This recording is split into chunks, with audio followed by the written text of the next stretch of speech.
돈도 못 벌고 애만 배웠냐? 나가! 너 같은 여자는 필요 없어! 도연의 술 취한 목소리가 비 오는 밤을 가로질렀습니다. 제발 아이를 위해서. 혜진이 배를 감싸며 애원했지만 아이고 뭐고 다 필요 없어! 당장 꺼져! 문이 거칠게 닫혔습니다. 비를 맞으며 골목을 걷는 혜진. 미안해 우리 아기. 엄마가 너를 지켜주지 못해서. 무료 버튼인 구독과 좋아요. 그저 눌러주시는 작은 응원이지만 그 정성만큼 복이 되어 여러분 가정에 가득하실 겁니다. 서울 변두리 오래된 주택가, 낡은 기와집들이 옹기종기 모여 있는 골목길에서 정혜진의 하루가 시작됩니다. 38살의 혜진은 이제 막 3개월에 접어든 임신부였습니다. 아직 배가 크게 나오지는 않았지만 입덧 때문에 하루 종일 속이 메스꺼렸죠. 새벽 5시 혜진은 남편 박도연이 코를 골며 잠든 사이 조용히 일어났습니다. 찬 바닥에 발을 내딛는 순간 온몸에 소름이 돋았지만 이미 익숙해진 일상이었어요. 부엌에서 미지근한 물 한 컵을 마시며 하루를 준비했죠. 거울에 비친 자신의 모습은 여전히 앳되어 보였지만 눈가에는 피로가 깃들어 있었습니다. 화장대 서랍에서 낡은 수첩을 꺼내 어제의 수입을 적었어요. 15,000원. 장사를 시작한 지 석 달째. 하루도 빠뜨리지 않고 기록하고 있었습니다. 이 작은 돈이라도 모으면 아이를 위한 준비를 할 수 있을 거라는 희망 때문이었죠. 오늘도 장에 나가야지. 혜진은 작은 리어카에 야채와 과일을 정성스럽게 담았습니다. 동네 할머니들이 기르는 작은 텃밭에서 받아온 것들이었죠. 상추, 깻잎, 고추, 가지. 싱싱하지는 않았지만 정성이 담긴 채소들이었습니다. 도매시장에서 떨어진 것들을 싸게 사다가 다듬고 정리해서 파는 것이었어요. 리어카를 끌고 나서면서 혜진은 옆집 아주머니와 마주쳤습니다. 혜진아, 벌써 나가냐? 임신 중인데 너무 무리하지 마라. 괜찮아요, 아주머니. 일찍 가야 자리도 잡고 손님도 많거든요. 아주머니의 걱정 어린 시선이 따뜻했지만 동시에 자신의 처지가 더욱 처량하게 느껴졌죠.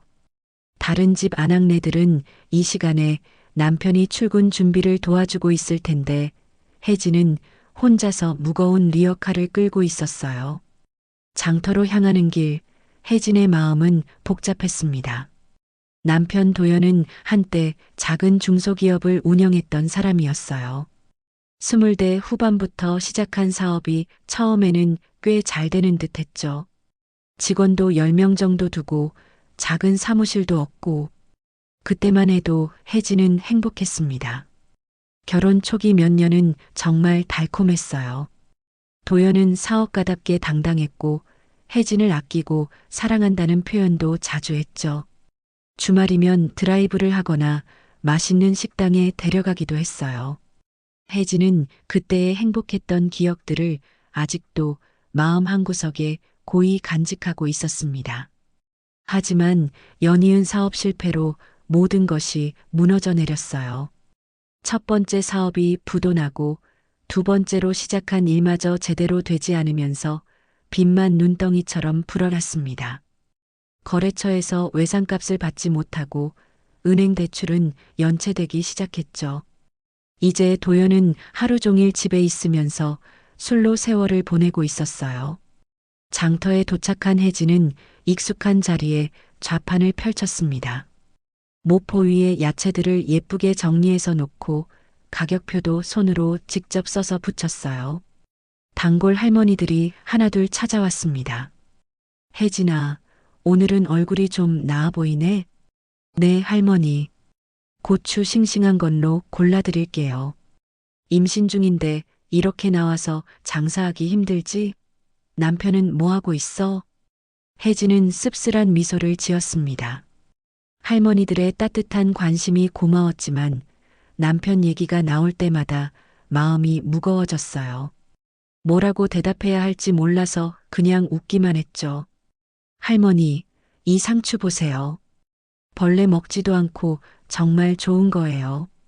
화제를 돌리려고 애쓰는 혜진의 모습을 본 할머니는 더 이상 묻지 않았습니다. 대신 평소보다 많은 야채를 사가며 힘내라는 말을 남겼죠. 오전 내내 손님들이 꾸준히 찾아왔어요. 대부분 동네 아주머니들과 할머니들이었는데 혜진의 사정을 아는 분들이 많았습니다. 가격을 깎아달라고 하면서도 결국은 원래 값을 다 주고 가시는 분들이 많았어요. 점심시간이 되자 혜진은 컵라면 하나로 끼니를 때웠습니다. 입덧 때문에 제대로 먹지도 못하면서 뱃속의 아이 생각에 억지로라도 뭔가를 넣어야 했어요.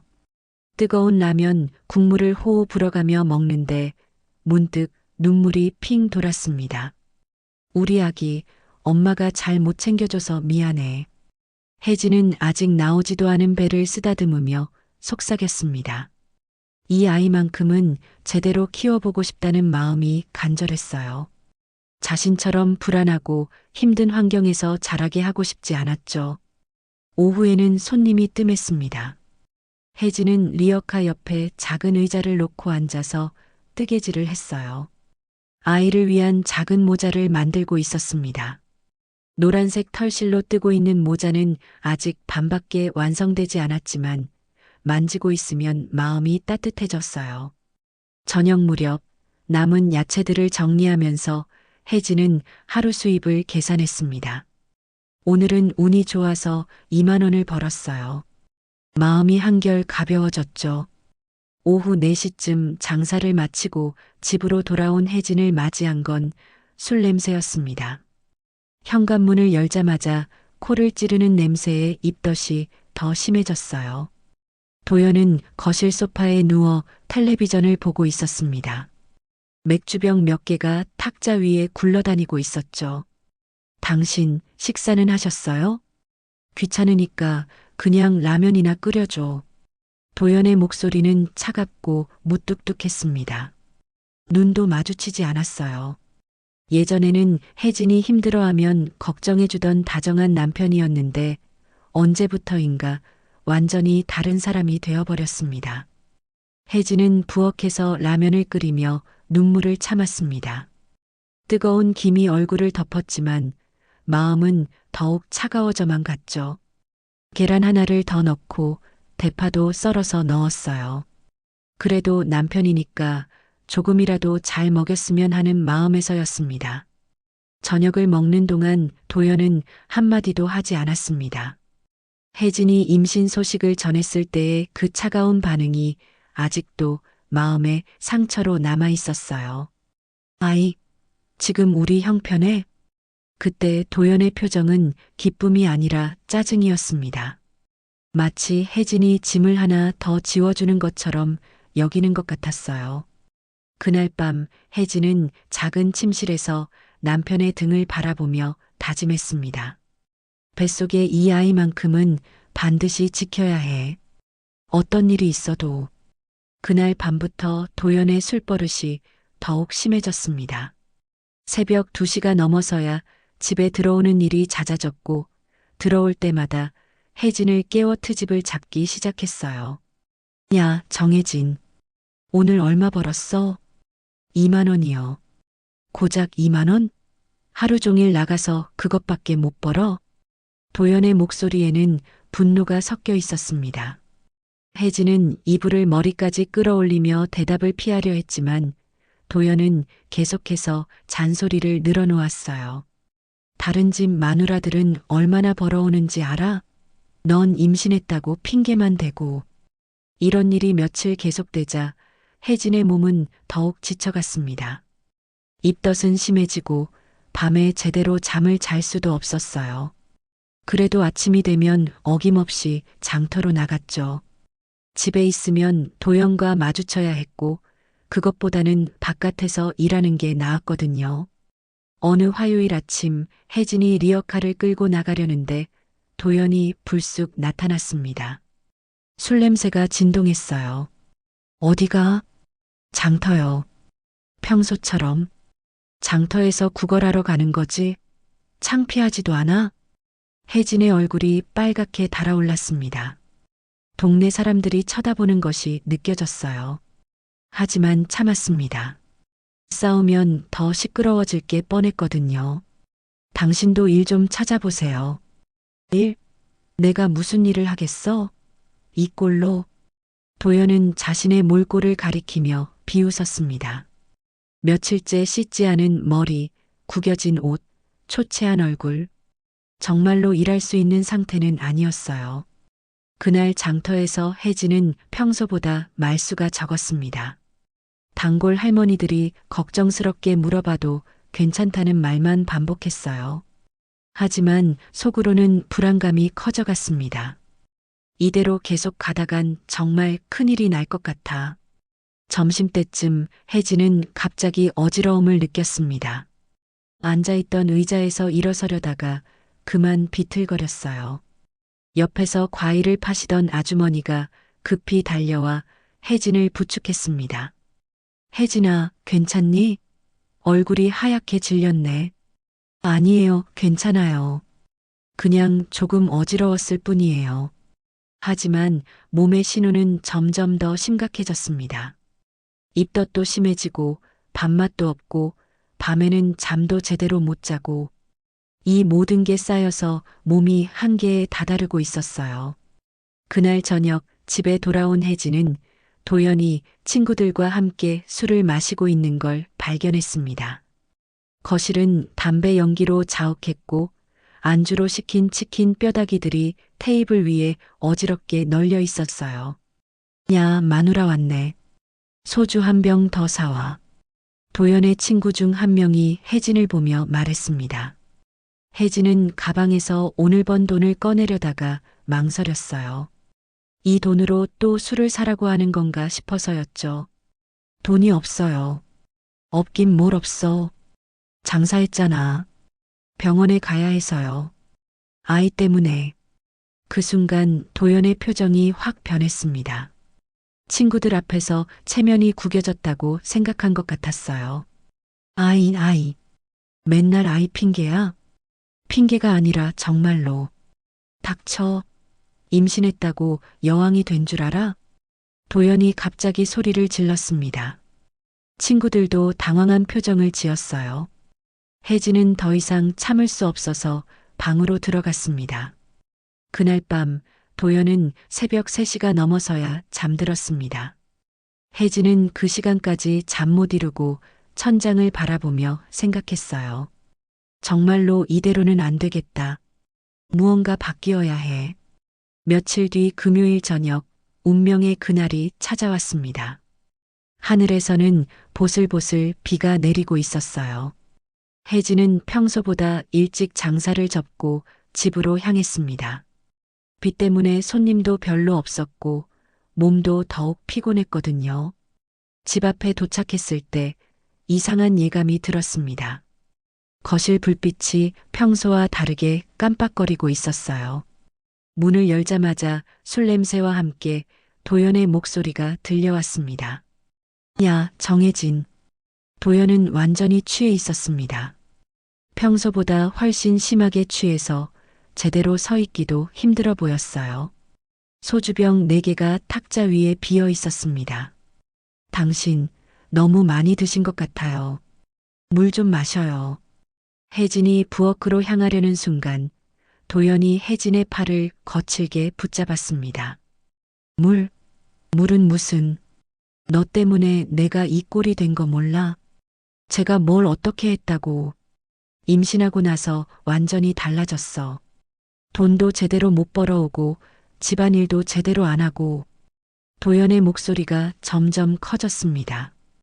혜진은 무서웠지만 참으려고 애썼어요. 당신도 일을 좀 찾아보세요. 제가 혼자 어떻게 다 해요? 그 순간이었습니다. 도연의 얼굴이 완전히 일그러졌어요. 일? 내가 무슨 일을 하겠냐고. 돈도 못 벌고 애만 뵌 여자가 뭘 알아? 그렇게 말하지 마세요. 이 아이는 당신 아이이기도 해요. 내 아이. 확실해? 도연의 말에 혜진은 충격을 받았습니다. 어떻게 그런 말을 할 수 있는지 이해할 수 없었어요. 당신 지금 무슨 말을 하는 거예요? 나가. 당장 나가. 당신 정신 차리세요.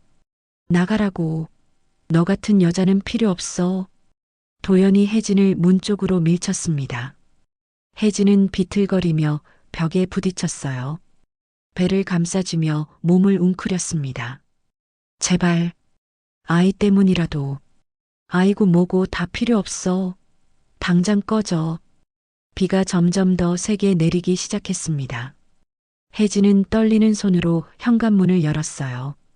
돌아보니 도연은 이미 소파에 주저앉아 있었습니다. 혜진은 비를 맞으며 골목길을 걸었습니다. 갈 곳이 없었어요. 친정은 너무 멀었고 이런 모습을 보여줄 수도 없었습니다. 결국 동네 버스 터미널 대합실로 향했어요. 대합실 구석 의자에 앉아서 혜진은 비로소 눈물을 쏟아냈습니다.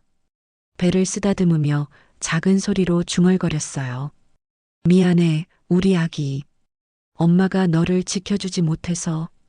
터미널 대합실의 형광등은 밤새도록 깜빡거렸습니다.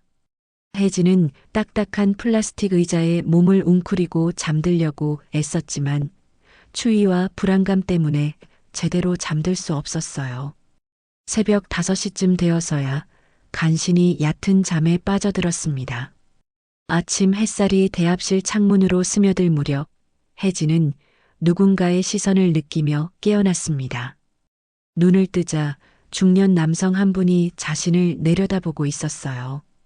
깔끔하게 정돈된 회색 양복을 입고 손에는 비싼 가방을 들고 있었습니다.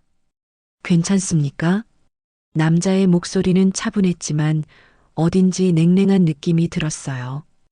혜진은 급하게 몸을 일으켰습니다. 네, 괜찮아요. 임신부가 이런 곳에서 밤을 새다니. 집에 무슨 일이라도 있었습니까? 혜진은 대답하기 곤란했습니다. 모르는 사람에게 자신의 사정을 털어놓기도 그렇고 뭔가 이상한 기분도 들었거든요. 그냥 잠깐 쉬다가 가려고 했어요.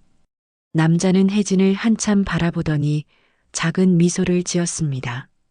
그런데 그 미소가 따뜻하기보다는 묘하게 계산적으로 느껴졌어요.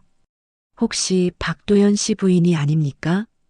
혜진은 깜짝 놀라며 남자를 다시 쳐다봤습니다. 어떻게 자신을 아는지 의아했어요. 네, 맞는데요. 저를 어떻게 아시죠? 저는 최강석이라고 합니다. 도연이와는 오래된 인연이 있죠. 최강석이라는 이름을 들은 순간 혜진은 어디선가 들어본 것 같다는 생각이 들었습니다. 남편이 술 먹고 중얼거릴 때 종종 나오던 이름이었어요. 혹시 부동산 일을 하시는? 네, 맞습니다. 이 동네에서 부동산 사업을 하고 있어요. 강석은 혜진 옆자리에 앉았습니다. 가까이서 보니 60대 초반 정도로 보였어요.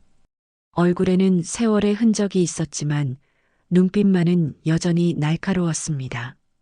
도연이 부인이 왜 이런 곳에서 밤을 새우는지 대략 짐작은 갑니다. 혜진은 어떻게 대답해야 할지 몰라서 입을 다물고 있었어요. 사정이 어렵죠? 임신 중인데 장사까지 나가고 힘드실 텐데. 강석이 혜진의 사정을 너무 정확히 아는 것이 신기했습니다.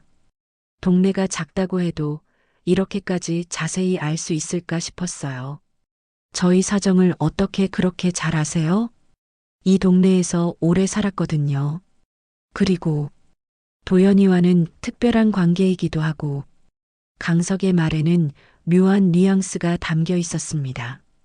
특별한 관계라는 게 무슨 뜻인지 궁금했지만 선뜻 묻기는 어려웠어요.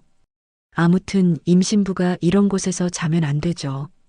일단 따뜻한 곳에서 쉬셔야 할 것 같은데. 강석은 일어나면서 혜진에게 손을 내밀었습니다. 제가 아는 곳이 하나 있어요. 깨끗하고 조용한 곳이니까 걱정 마세요. 혜진은 망설였습니다. 모르는 사람을 따라가는 것이 맞는 건지 확신이 서지 않았어요. 하지만 다른 선택지도 없었습니다. 집에는 돌아갈 수 없었고 친정에 연락하기도 부담스러웠거든요. 정말 괜찮을까요? 물론입니다. 제가 보증하죠. 강석의 차는 고급 세단이었습니다.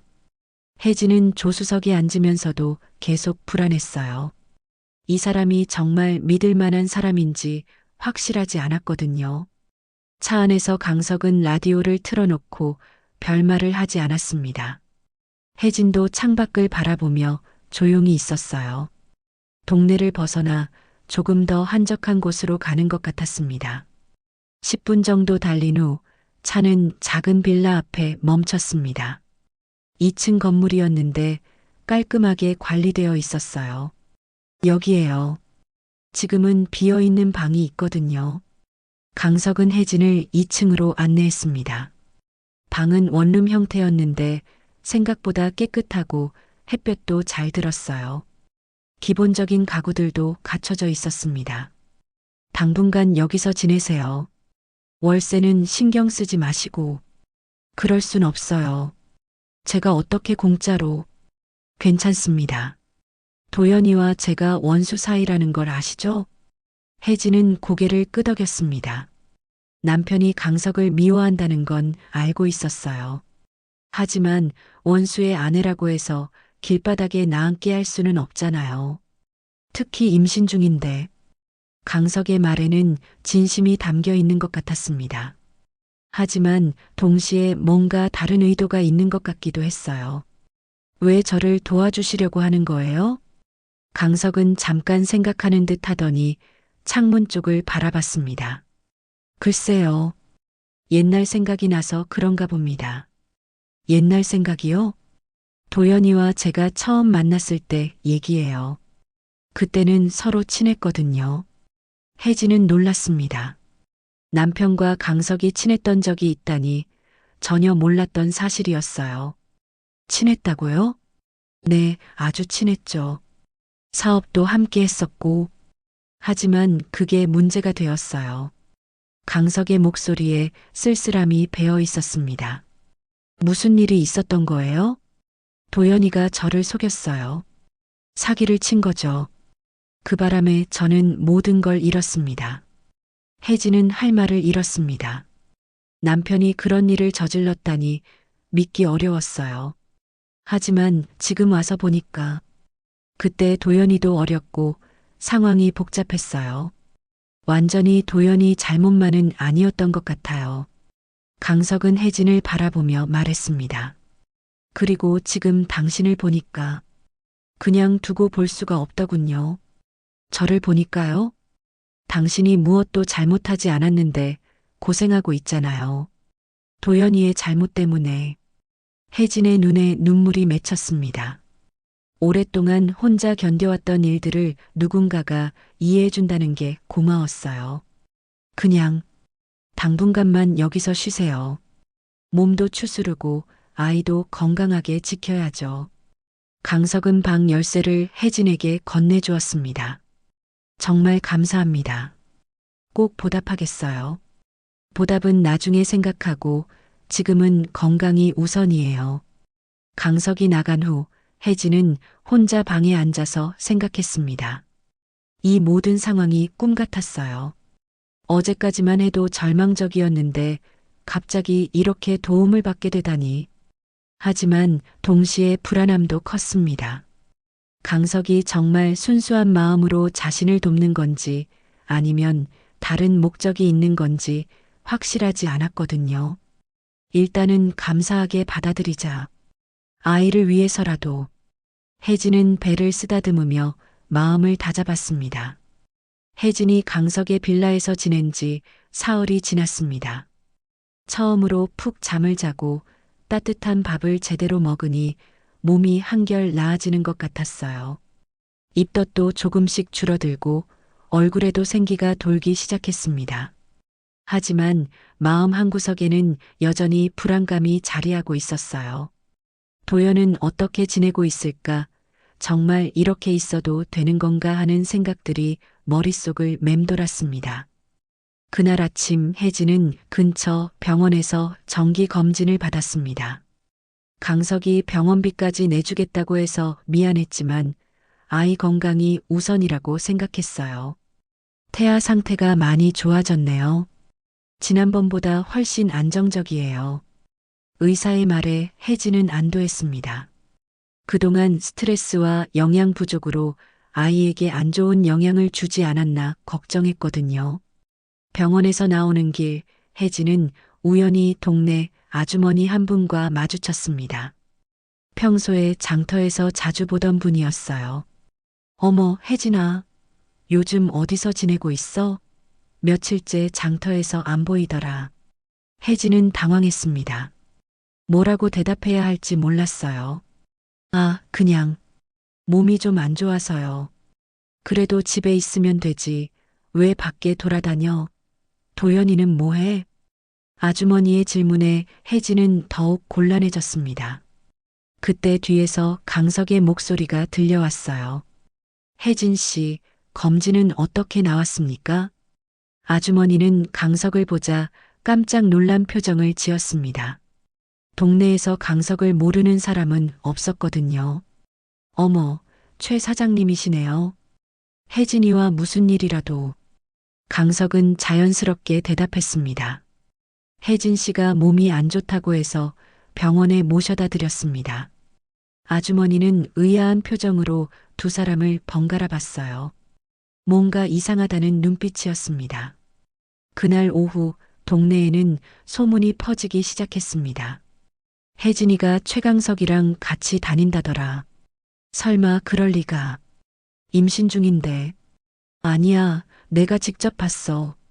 병원에서 나오는데 둘이 같이 있더라고. 소문은 꼬리에 꼬리를 물고 퍼져나갔습니다. 사람들의 입에서 입으로 전해지면서 점점 더 과장되고 왜곡되어 갔어요. 이틀 뒤 저녁, 도연은 동네 술집에서 이 소문을 듣게 되었습니다.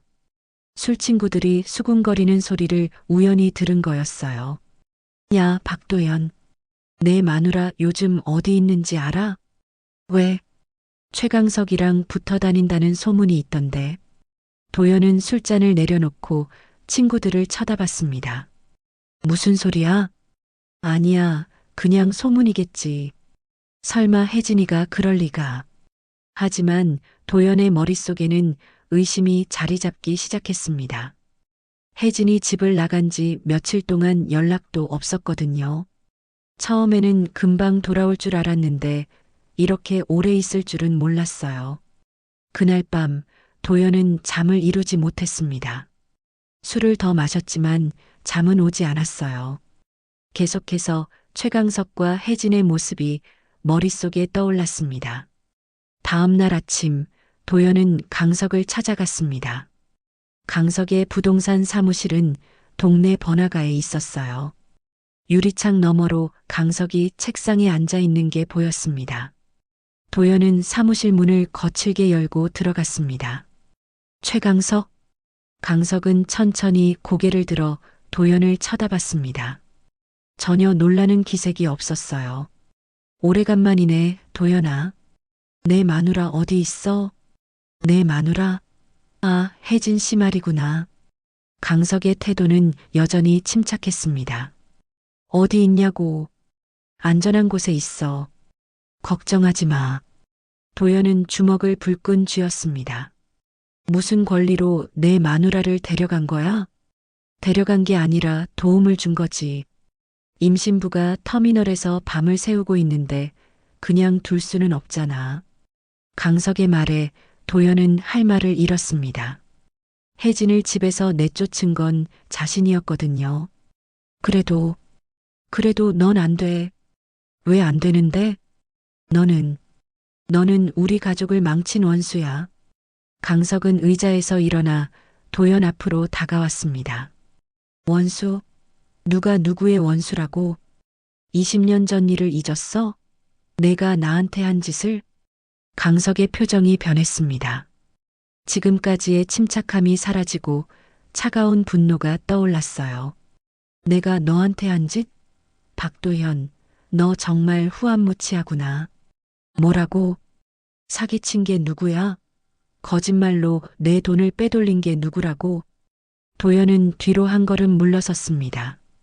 강석의 눈빛이 무서웠어요. 그건 그때 상황? 무슨 상황이 사기를 정당화해? 강석은 책상 서랍에서 낡은 서류 몇 장을 꺼냈습니다. 이것 봐. 아직도 다 가지고 있어. 내가 내게서 빼돌린 돈, 가짜 계약서, 모든 증거 말이야. 도연은 그 서류들을 보자 얼굴이 하얗게 질렸습니다. 그때 나는 너를 믿었어. 친구라고 생각했고 형이라고 여겼지. 그런데 너는 어떻게 했어? 강석의 목소리에 20년 묵은 원한이 배어 있었습니다. 내 회사를 망하게 하고 내 가족을 뿔뿔이 흩어지게 만들고 그 결과가 지금 내 꼴이야. 그 후로 나는 다시 일어서려고 얼마나 노력했는지 알아? 이 부동산 사업도 그때 잃은 걸 되찾으려고 시작한 거야. 도연은 아무 말도 할 수 없었습니다. 20년 전의 기억이 생생히 떠올랐거든요. 자신이 정말로 강석을 배신했다는 것을 부정할 수 없었어요. 그런데 말이야, 도연아. 복수할 기회는 얼마든지 있었어. 내가 사업 망하고 힘들어할 때 얼마든지 더 망가뜨릴 수 있었지. 강석은 다시 의자에 앉았습니다. 하지만 안 했어. 왜인지 알아? 도연은 고개를 저었습니다. 내 마누라 때문이야. 혜진 씨를 보니까 옛날 생각이 나더라. 무슨 소리야? 내 어머니 말이야. 도연은 깜짝 놀랐습니다. 우리 어머니가 왜? 내 어머니는 내 첫사랑이었어. 도연은 강석의 말에 완전히 얼어붙었습니다. 어머니가 강석의 첫사랑이었다니 전혀 예상하지 못한 이야기였어요. 무슨 소리야? 내 어머니 박순희 씨. 내가 25살 때 만났지. 그때 순희 씨는 23이었고 강석의 목소리에는 그리움과 아픔이 동시에 섞여 있었습니다. 정말 아름다운 분이셨어. 마음씨도 곱고 웃는 모습도 예뻤지. 나는 그분과 결혼하고 싶었어. 도연은 믿을 수 없다는 표정으로 강석을 바라봤습니다. 하지만 순희 씨는 내 아버지를 선택했지. 나보다 안정적이고 믿을 만한 사람이라고 생각했을 거야. 그게 지금이랑 무슨 상관이야? 나는 순희 씨를 포기했어. 그분이 행복하기를 바라면서. 그리고 내가 태어났을 때 나는 너를 순희 씨의 아들이라고 생각하며 아껴줬던 거야. 강석은 잠시 말을 멈추고 창밖을 바라봤습니다. 그래서 더 배신감이 컸어. 내가 그토록 아끼던 친구가 순희 씨의 아들이 나를 속였다는 게. 도연은 머리가 복잡해졌습니다. 20년 전의 일이 이렇게 복잡한 감정들과 얽혀 있었다니. 지금 혜진 씨를 보면 순희 씨가 생각나. 착하고 순수하고 남편 때문에 고생하는 모습까지도. 그러니까 내 마누라한테 손대지 마. 도연이 소리쳤지만 강석은 오히려 차분해졌습니다. 손댄다고? 나는 그냥 도움을 주고 있을 뿐이야. 임신한 여자가 길바닥에 나앉아 있는데 그냥 둘 수는 없잖아. 거짓말 마. 분명히 다른 속셈이 있을 거야. 속셈? 강석이 비웃었습니다. 내가 생각하는 그런 속셈은 없어. 나는 이미 60이 넘은 늙은이야. 그때 사무실 문이 열리고 혜진이 들어왔습니다. 두 남자가 대치하고 있는 상황을 보고 깜짝 놀랐어요. 도연 씨? 여기 왜? 혜진아, 너 정말 여기 있었구나.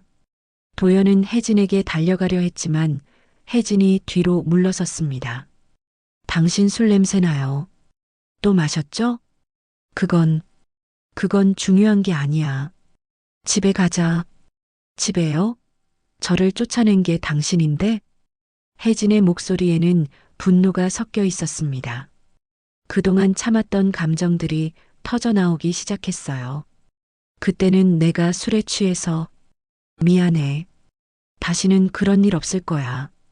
다시는요? 당신 그 말을 몇 번이나 했는지 알아요? 도연은 할 말을 잃었습니다. 혜진의 말이 맞았거든요. 혜진 씨, 괜찮습니까? 강석이 혜진을 걱정하는 목소리로 물었습니다. 이 광경을 본 도연은 더욱 화가 났어요. 야, 최강석. 내 마누라한테 왜 반말이야? 반말? 강석이 의아해했습니다. 나는 존댓말 했는데? 괜찮다고? 그게 존댓말이야? 도연은 흥분해서 제대로 듣지도 못하고 있었습니다. 질투와 분노가 이성을 마비시키고 있었어요. 당신 진정해요. 혜진이 도연을 말렸지만 도연은 이미 이성을 잃은 상태였습니다. 진정하라고? 내 마누라가 다른 남자랑 살림 차리고 있는데 어떻게 진정해? 살림 차린다니 무슨 말도 안 되는 소리를. 그럼 뭐야? 이 늙은이가 널 왜 도와주는데? 공짜로? 도연의 말에 혜진은 상처받았습니다. 자신을 그렇게 생각하고 있었다니. 당신 정말 너무해요. 너무하긴 누가 너무해. 남편 있는 여자가 다른 남자 집에서 지내는 게 정상이야? 강석이 끼어들었습니다. 도연아, 선 넘지 마. 혜진 씨는 아무 잘못이 없어. 잘못 없다고? 남의 집에서 지내면서? 그럼 내 집에서 지내라고 했어야지. 왜 쫓아냈어? 도연은 대답할 말이 없었습니다. 하지만 인정하고 싶지 않았어요. 어쨌든 이제 그만하고 집에 가자, 혜진아. 싫어요. 혜진의 단호한 대답에 도연은 당황했습니다. 뭐라고? 이제 당신과 살고 싶지 않아요. 미쳤어? 너는 내 마누라야. 마누라요? 저를 언제 마누라로 대접해줬어요? 혜진의 눈에 눈물이 맺혔습니다. 매일 술 마시고 들어와서 저한테 화풀이하고 돈도 안 벌면서 저만 원망하고. 그게 남편이에요?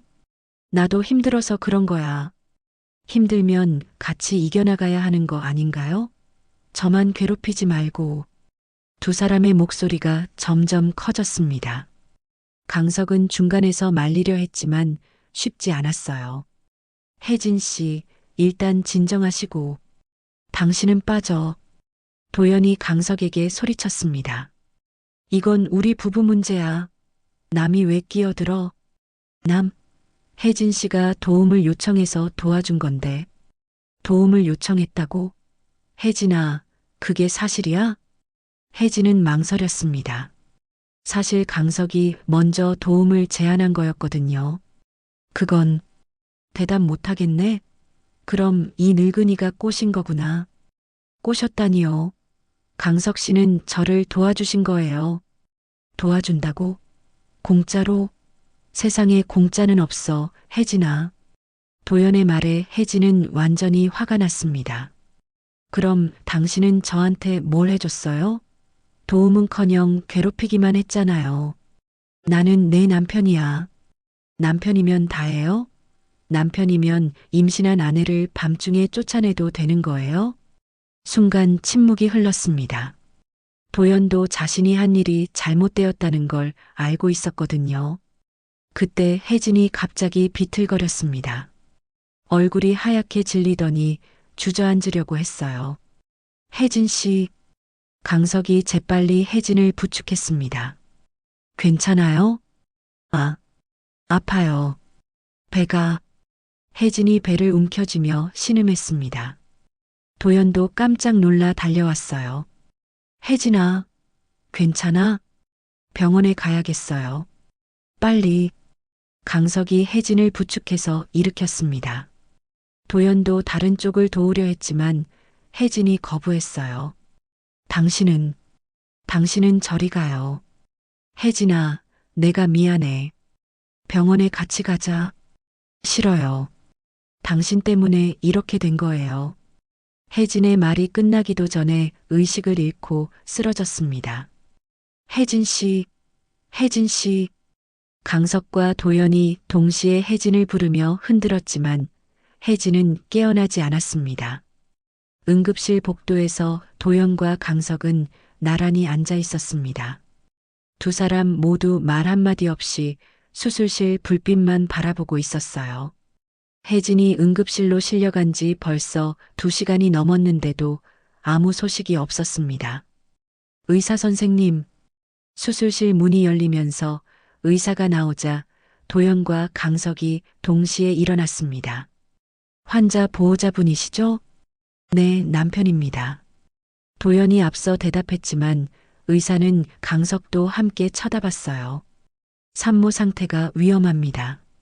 극심한 스트레스로 인한 조기 진통 증상이 나타났어요. 조기 진통이요? 도연의 얼굴이 하얗게 질렸습니다. 지금 겨우 안정화시켰지만 절대 안정이 필요합니다. 조금만 더 늦었다면 아이를 잃을 뻔했어요. 의사의 말에 두 남자 모두 충격을 받았습니다. 앞으로 산모가 스트레스를 받지 않도록 각별히 주의하세요.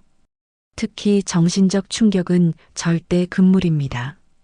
의사가 나간 후 복도는 다시 정적에 휩싸였습니다. 도연은 벽에 기대서서 머리를 감쌌어요. 내가 아이를 죽일 뻔했구나. 강석은 도연을 바라보며 말했습니다. 이제라도 정신 차려. 혜진 씨와 아이를 위해서 정신 차리라고? 내가 어떻게 해야 하는지도 모르겠어. 도연의 목소리에는 절망이 가득했습니다. 일단 술부터 끊어야 할 것 같은데. 쉽게 말하네. 술을 안 마시면 현실을 어떻게 견뎌? 그 현실을 만든 게 내가 아니야? 강석의 말에 도연은 할 말이 없었습니다. 1시간 후 혜진이 깨어났습니다. 두 남자는 병실로 들어갔지만 혜진은 도연을 보자 고개를 돌려버렸어요.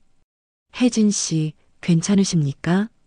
강석의 물음에 혜진은 고개를 끄덕였습니다. 아이는 괜찮아요?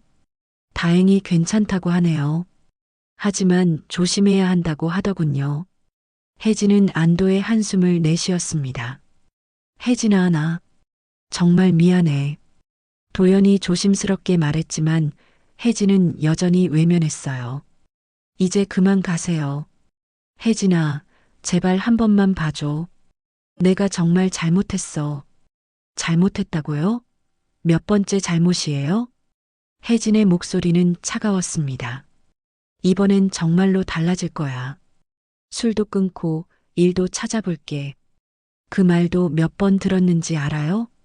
도연은 무릎을 꿇고 혜진의 침대 옆에 앉았습니다. 혜진아, 나한테 마지막 기회만 줘. 제발. 마지막 기회요? 아이가 죽을 뻔했는데도요? 혜진의 눈에서 눈물이 흘러내렸습니다. 내가 우리 아이를 지키지 못할 뻔했어요. 당신 때문에. 도연도 눈물을 흘리기 시작했습니다. 미안해, 정말 미안해. 내가 짐승보다 못했어. 이제 늦었어요. 혜진이 고개를 저었습니다. 늦지 않았어. 아직 늦지 않았다고. 당신이 변할 거라고 믿을 수가 없어요. 그때 강석이 끼어들었습니다. 도연아, 혜진 씨가 쉬어야 할 것 같다. 당신은 말 말아요. 도연이 강석에게 화를 냈습니다. 내 아내한테 왜 자꾸 끼어들어요? 끼어든다고? 나는 그냥이 아니죠. 분명히 꿍꿍이가 있을 거예요. 혜진이 힘없는 목소리로 말했습니다. 그만해요, 둘 다.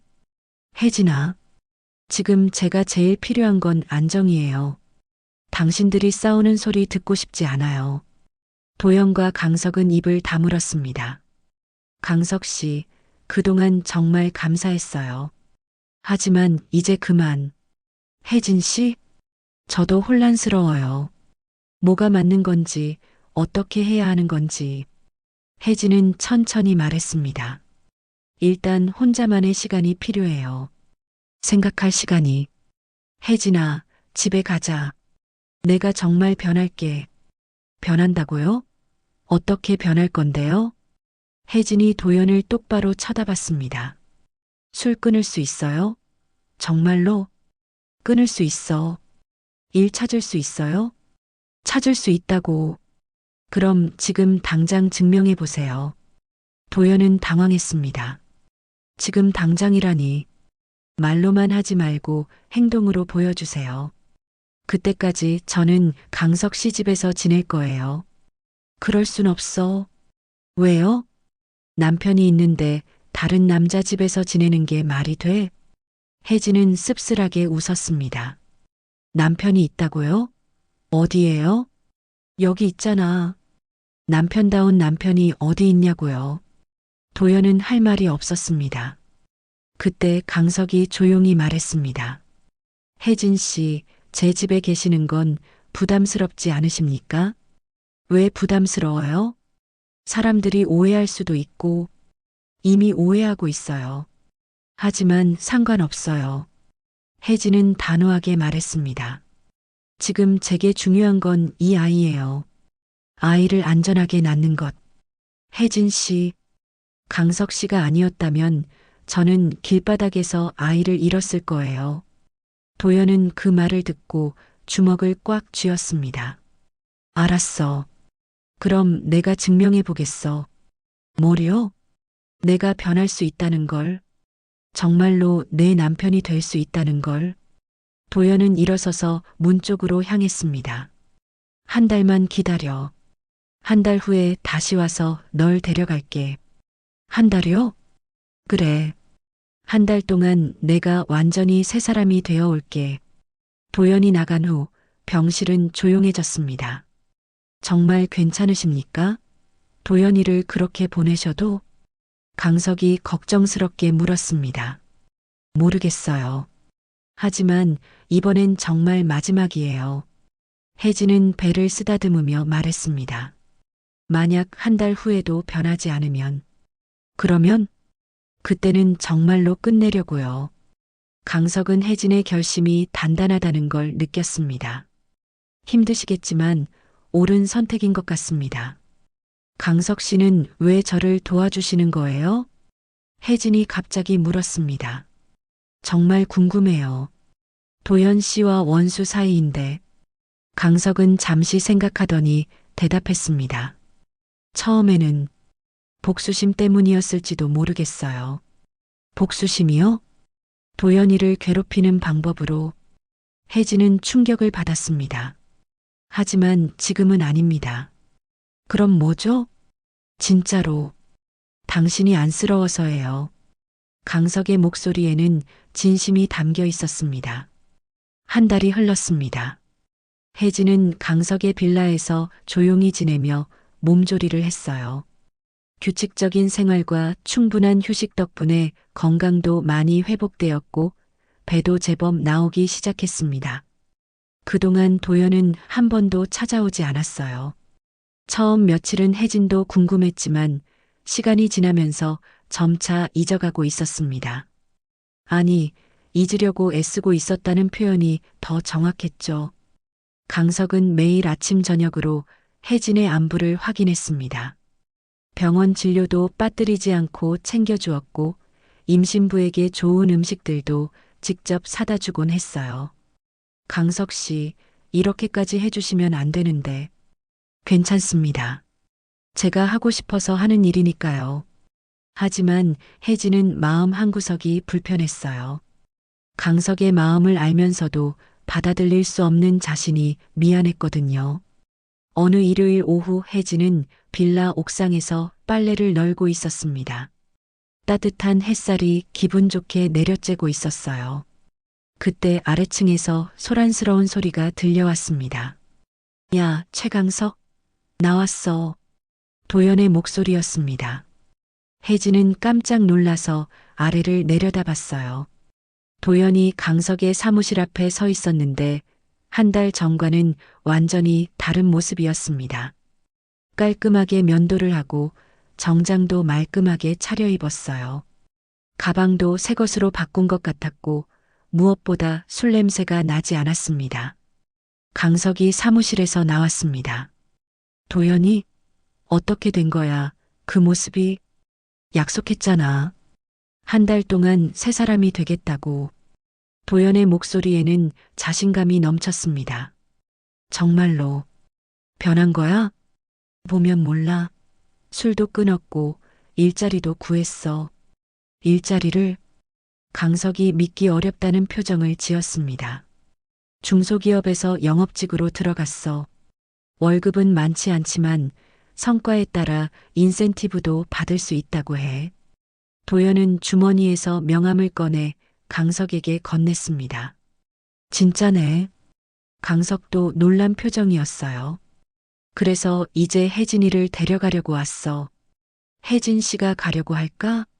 모르지. 하지만 시도는 해봐야지. 도연은 빌라를 올려다봤습니다.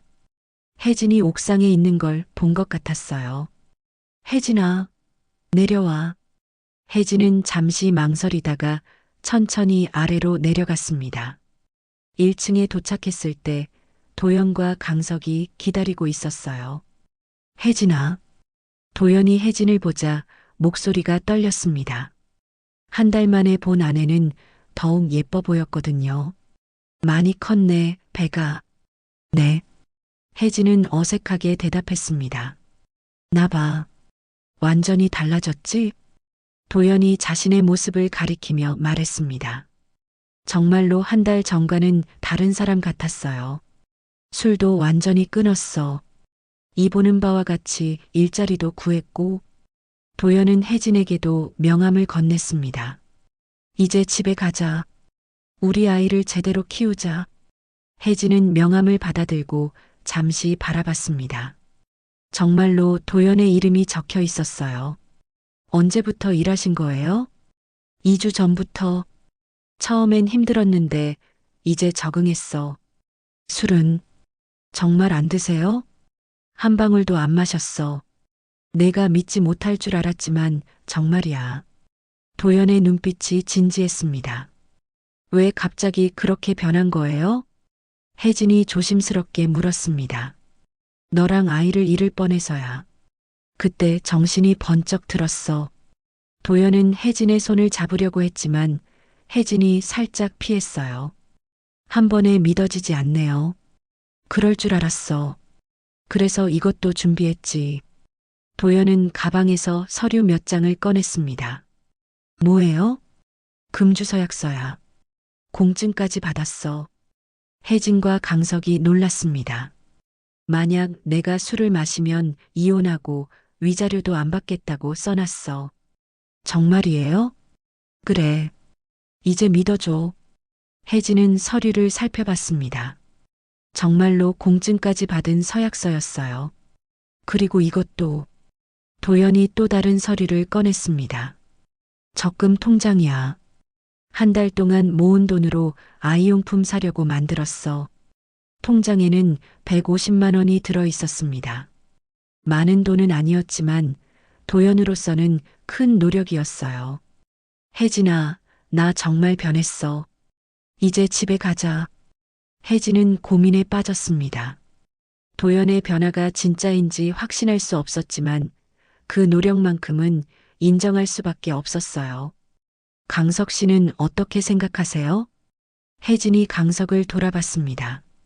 저는 혜진 씨가 결정하실 일이라고 생각합니다. 강석의 목소리에는 아쉬움이 섞여 있었어요. 하지만 조심스럽긴 하네요. 사람이 그렇게 쉽게 변할 수 있을까 해서. 도연이 반박했습니다. 쉽지 않았어요. 정말 힘들었지만 혜진이와 아이 생각에 견뎠습니다. 그래도 강석 씨, 이제 그만하세요. 도연의 목소리가 단호해졌습니다. 혜진이는 제 아내고 뱃속의 아이는 제 아이예요. 그 아이가 정말 당신 아이 맞냐고 의심했던 사람이 누구였죠? 강석이 차갑게 말했습니다. 그때는 제가 미쳤었어요. 미쳤었다고? 그럼 지금은 멀쩡하다고요? 그렇다고요. 두 남자의 목소리가 높아졌습니다. 혜진은 다시 스트레스를 받기 시작했어요. 그만해요, 둘 다. 혜진이 소리쳤습니다. 또 이래요? 제 앞에서 싸우지 좀 마세요. 혜진아, 미안해. 저는 정말 모르겠어요. 혜진의 눈에서 눈물이 흘러내렸습니다. 누굴 믿어야 할지, 뭐가 맞는 건지. 그때 갑자기 혜진이 배를 움켜쥐었습니다. 아, 아파요. 혜진 씨, 혜진아. 두 남자가 동시에 달려왔지만 혜진은 다시 쓰러지고 말았습니다. 또 병원에 가야겠어요. 강석이 혜진을 안으려고 했지만 도연이 가로막았습니다. 내가 할게요. 제 아내니까. 지금이 그럴 때예요?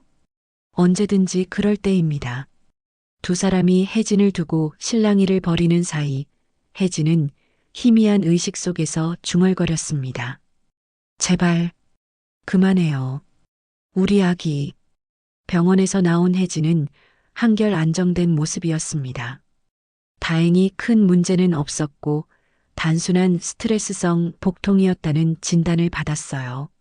하지만 의사는 다시 한번 강조했습니다. 산모가 정신적 충격을 받지 않도록 각별히 주의하세요. 병원 로비에서 세 사람은 어색하게 서 있었습니다. 도연과 강석 모두 미안한 표정이었어요. 혜진 씨, 정말 죄송합니다. 강석이 먼저 사과했습니다. 저도 미안해, 혜진아. 또 널 힘들게 했네. 도연도 고개를 숙였어요. 혜진은 잠시 두 사람을 바라본 후 천천히 입을 열었습니다. 이제 정말 결정을 내려야겠어요. 혜진아, 두 분 다 저를 위한다고 하시지만 결국 저만 힘들어지고 있어요. 혜진의 목소리는 단호했습니다. 도연 씨, 정말 변했다고 하셨죠?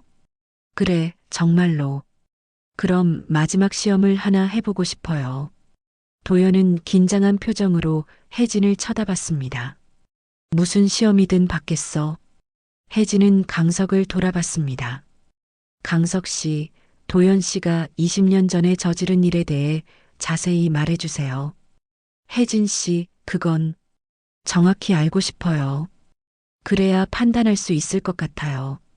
강석은 잠시 망설이더니 무겁게 입을 열었습니다. 도연이와 저는 함께 사업을 했었습니다.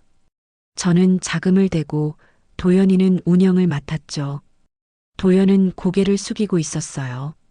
처음엔 잘 됐어요. 하지만 경기가 어려워지면서 문제가 생겼습니다. 도연이가 회사 돈을 개인적으로 썼거든요. 개인적으로요? 도박빚을 갚는 데 썼어요. 저한테는 거래처 대금이라고 거짓말했죠. 혜진은 도연을 쳐다봤습니다. 도연은 여전히 고개를 들지 못하고 있었어요. 그 바람에 회사는 부도났고 저는 모든 걸 잃었습니다. 집도 가족도요? 아내가 저를 떠났어요. 아이들도 데리고 그 후로 한 번도 못 봤습니다. 강석의 목소리에 깊은 아픔이 배어 있었습니다. 그래서 제가 이 나이까지 혼자 사는 거예요. 다시 사랑할 용기도 가정을 꾸릴 마음도 없었거든요. 혜진은 충격을 받았습니다. 그런 아픈 과거가 있었다니. 도연 씨, 이 얘기가 사실인가요? 도연은 오랜 침묵 끝에 고개를 끄덕였습니다. 사실이야.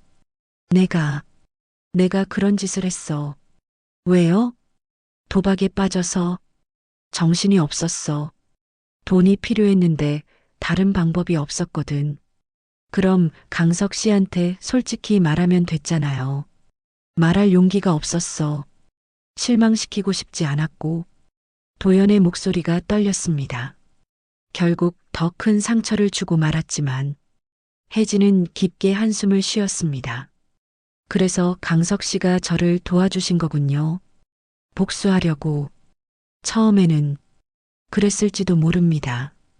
강석이 솔직하게 인정했습니다. 하지만 혜진 씨를 보면서 생각이 바뀌었어요. 정말로 도움이 필요한 분이라는 걸 알았거든요. 그리고 강석은 잠시 말을 멈췄습니다. 혜진 씨를 보면 제 아내가 생각나요. 착하고 순수했던 강석 씨. 하지만 저는 이미 늙었어요. 혜진 씨의 아버지뻘이 되는 나이죠. 강석이 쓸쓸하게 웃었습니다. 그래서 진짜 아버지 마음으로 도와드린 거예요. 제가 지키지 못한 가정을 혜진 씨는 지켜내셨으면 해서 혜진의 눈에 눈물이 맺혔습니다. 도연아. 강석이 도연을 불렀습니다. 20년 전 일은 이제 잊기로 하자. 뭐라고? 도연이 놀란 표정으로 강석을 쳐다봤습니다. 대신 조건이 있어. 조건? 혜진 씨와 아이를 평생 행복하게 해줘. 그게 내가 원하는 유일한 보상이야. 도연은 눈물을 흘리며 강석 앞에 무릎을 꿇었습니다. 강석 형, 정말 미안했어요. 일어나. 이제 남편답게 행동해. 도연이 일어나자 강석이 혜진에게 말했습니다. 혜진 씨, 도연이를 믿어보세요. 강석 씨, 사람은 변할 수 있어요. 저도 혜진 씨를 보면서 많이 변했거든요. 어떻게 변하셨어요? 용서하는 법을 배웠어요. 그리고 진짜 사랑이 뭔지도 알게 됐죠. 강석은 혜진의 어깨를 가볍게 두드렸습니다. 진짜 사랑은 상대방의 행복을 바라는 거예요. 내 욕심보다도. 혜진은 강석의 말에 감동받았습니다. 도연 씨, 혜진이 남편을 돌아봤습니다. 마지막으로 한 가지만 물어볼게요. 응, 뭐든지. 앞으로 우리 아이에게 당신 같은 아버지가 되지 않겠다고 약속할 수 있어요? 도연은 단호하게 대답했습니다. 약속해. 우리 아이는 나와는 다르게 키울게. 술도 다시는 안 마시고요. 절대로 안 마셔. 저를 존중해주고요. 당연하지. 혜진은 잠시 생각하더니 고개를 끄덕였습니다. 그럼 다시 한번 해보죠. 혜진아. 도연이 혜진을 안으려고 했지만 혜진이 손을 내밀어 막았어요. 대신 조건이 있어요. 뭐든지. 만약 다시 예전으로 돌아가면 그때는 정말로 끝이에요. 그런 일은 없을 거야. 그리고 강석 씨한테는 평생 고마워해야 해요. 저희를 도와주신 은인이니까. 도연은 강석을 향해 깊이 고개를 숙였습니다. 형, 정말 고맙습니다. 평생 잊지 않겠어요. 석 달 후 혜진은 건강한 아들을 낳았습니다. 아이의 이름은 희망이었어요. 새로운 시작을 의미하는 이름이었죠. 도연은 약속을 지켰습니다. 술을 끊었고 열심히 일해서 작은 아파트도 마련했어요. 가끔 힘들 때도 있었지만 가족을 지키겠다는 약속만은 절대 어기지 않았습니다. 강석은 가끔 희망이를 보러 왔습니다. 할아버지 같은 마음으로 아이를 돌봐주었어요. 도연도 처음엔 어색해했지만 점차 강석을 진짜 형처럼 여기게 되었습니다. 어느 봄날 저녁 혜진은 희망이를 재우며 창밖을 바라봤습니다. 도연은 거실에서 내일 일할 준비를 하고 있었어요. 여보, 고마워. 혜진이 갑자기 말했습니다. 갑자기 왜? 정말 변해줘서. 도연은 혜진 옆에 앉았습니다. 나야말로 고마워. 나를 믿어줘서. 우리 희망이는 당신 닮지 않았으면 좋겠어요. 나 닮으면 안 돼? 지금의 당신은 닮아도 좋아요. 예전의 당신만 아니면. 도연은 혜진의 손을 잡았습니다. 우리 아들은 우리보다 더 행복하게 살게 해줄게. 약속해요? 약속해. 그날 밤 세 사람의 새로운 가정에는 평화가 찾아왔습니다. 과거의 아픔은 용서로 치유되었고 미래에 대한 희망이 그들을 감쌌어요. 때로는 끝이라고 생각했던 것이 새로운 시작이 되기도 하는 법입니다. 혜진과 도연 그리고 강석의 이야기가 바로 그런 이야기였어요. 만약 마음이 움직이셨다면 한 줄의 응원을 남겨주세요. 구독과 좋아요는 우리 채널이 더 많은 이야기를 전하는 힘이 됩니다. 고맙습니다.